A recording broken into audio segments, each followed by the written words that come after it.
Olá, meninos e meninas, olha aqui rapidinho para estudar a lição da Escola Sabatina, e começando pela lição de sábado à tarde, que tem o título A Bíblia e as Profecias, né?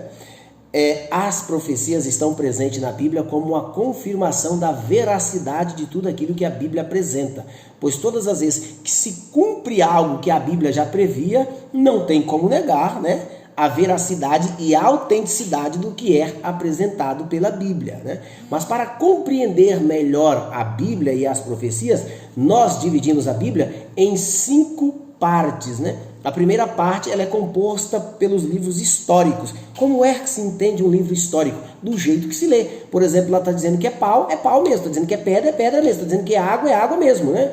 Lá disse que uma serpente induziu a mulher a comer do fruto proibido e serpente não fala. Bom, mas você tem que ser honesto e coerente quando você ler isso, de aceitar e entender que a ideia e a intenção do escritor era falar literalmente mesmo de uma serpente. Agora, quando nós estudamos os evangelhos, por exemplo, Apocalipse, né, nós entendemos que essa serpente não estava sozinha, né? Essa serpente estava possuída por um demônio. E só de ler uma narrativa dessa e usar um pouquinho do raciocínio, você vai perceber que há algo de anormal nessa narrativa, né? Porque a serpente não fala. Bom, é assim que se entende livro histórico.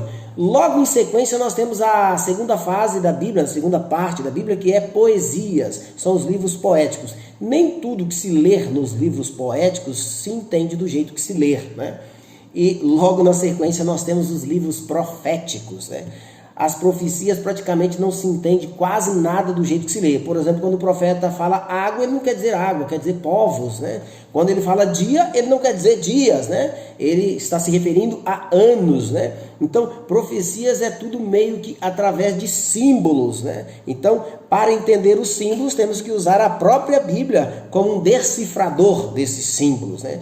A outra parte da Bíblia é os evangelhos. Os evangelhos também não se entende tudo do jeito que se lê. Por exemplo, Jesus disse assim: se a tua mão te faz pecar, corta ela e arranca e joga fora. Muitos pais da igreja, posso citar o nome de um aqui, Orígenes, por exemplo, decepou o seu órgão genital porque ele acreditava que o órgão genital o fazia pecar, né? Ele, o criador da interpretação alegórica, feriu a sua própria interpretação, né? Estranho, mas foi um fato, é verdade. A outra parte da Bíblia, melhor dizendo, é considerado como cartas, né? Nas cartas também não se entende tudo do jeito que se lê.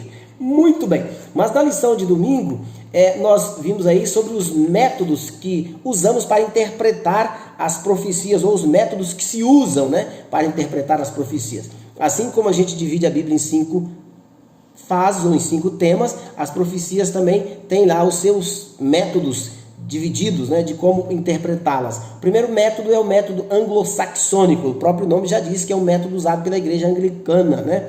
O segundo método é o método preterista, né, que acredita que tudo que foi escrito pelos profetas se refere ao passado, se refere à época que o profeta viveu, não tem nada para o futuro, não tem nada se cumprindo, tudo já se cumpriu.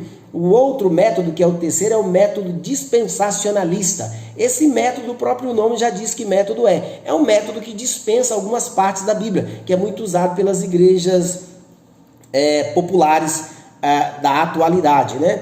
Esse método, ele dispensa partes, por exemplo, como o milênio, né? O retorno de Jesus da forma visível, né? Eles creem que será como um ladrão, né? Invisível, que somente os salvos verão a sua volta. Eles creem num arrebatamento secreto, né? O outro método é o método histórico crítico, né? Este interpreta que as profecias se cumpriram no momento em que elas foram escritas e não tem muita coisa cumprindo. É um método que analisa as profecias com a visão crítica do fato. O outro método é o método adotado pelos adventistas do sétimo dia, que também foi adotado por Martinho Lutero, foi adotado também por Daniel, o profeta, e por Jesus. Este é chamado de método historicista, né? Ele entende que as profecias se cumprem na história. Enquanto houver história neste mundo, haverá profecias para se cumprir. Eu, particularmente, creio que esse método é um método muito coerente. Porque Daniel, quando foi revelar ali o sonho para o rei Nabucodonosor, ele mostrou em cadeias, né, em ordem cronológicas, os reinos que dominaram este mundo e que dominaria até o seu fim, começando por Babilônia até o último império, né, que é o Império Romano, né?